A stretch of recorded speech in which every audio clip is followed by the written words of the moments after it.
கர்த்தர் நாம மகிமைப்படுவதாக. ஆவிக்குரிய மறைவான மன்னாவில் தொடர்ச்சியாக பழைய ஏற்பாட்டையும் புதிய ஏற்பாட்டையும் ஒப்பிட்டு தியானித்து வருகிறோம். இன்றைக்கு ஒப்பிட்டு தியானிக்கும் வசனம் 1 ராஜாக்கள் 18ஆம் அதிகாரம் 22 28 வரையும், புதிய ஏற்பாட்டில் மார்க் எழுதின சுவிசேஷம் 14ஆம் அதிகாரம் 55 63 வரை உள்ள வசனங்கள். பழைய ஏற்பாட்டில் பாகால் தீர்க்கதரிசிகளால் பழி செலுத்தப்பட்ட காளை, புதிய ஏற்பாட்டில் ஆயத்தப்படுத்தப்பட்ட காளையாக இயேசு கிறிஸ்துவை பார்ப்போம். பழைய ஏற்பாட்டில் 2 காளைகள் பலியிடப்பட்டது. புதிய ஏற்பாட்டில் 2 சேர்ந்து ஒரே காளையாக சிலுவையில் அறைந்து கொல்லப்பட்டார் இயேசு கிறிஸ்து.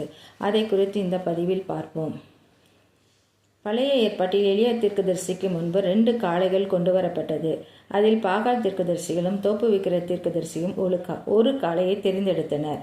அதேபோல் புதிய ஏற்பாட்டில் தேசாதிபதி பிலாத்துவுக்கு முன்பு 2 காளைகள் கொண்டு வரப்பட்டது. ஒன்று கொலைகாரன் பரபாஸ், 2வது மனுஷகுமாரனாய் இயேசு கிறிஸ்து. இவ்விருவரில் பிரதான ஆசாரியர்கள், மூப்பர்கள், சதுசேயர், பரிசேயர் யாவரும் தெரிந்தெடுத்த காளை இயேசு கிறிஸ்து.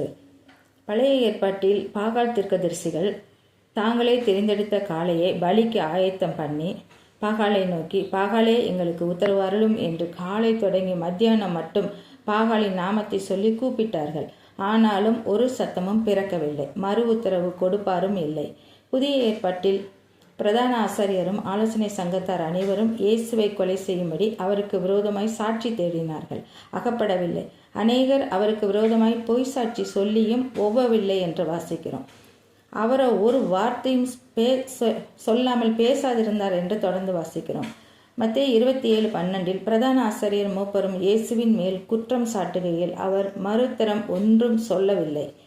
பழைய ஏற்பாட்டில் பாகால் தீர்க்கதரிசிகள் அவர்கள் கட்டின பலிபீடத்துக்கு எதிரில் ஆடினார்கள் என்று வாசிக்கிறோம்.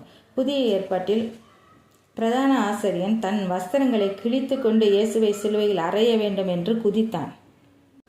மத்தியான வேளையிலே பாகால் தீர்க்கதரிசிகளை எலியா தீர்க்கதரிசி பரியாசம் செய்தது யாரை குறிக்கிறது என்று தொடர்ச்சியாக கேட்கலாம். தொடர்ச்சியாக கேட்க சப்ஸ்கிரைப் செய்து கொள்ளுங்கள். கர்த்தர் உங்கள் யாவரையும்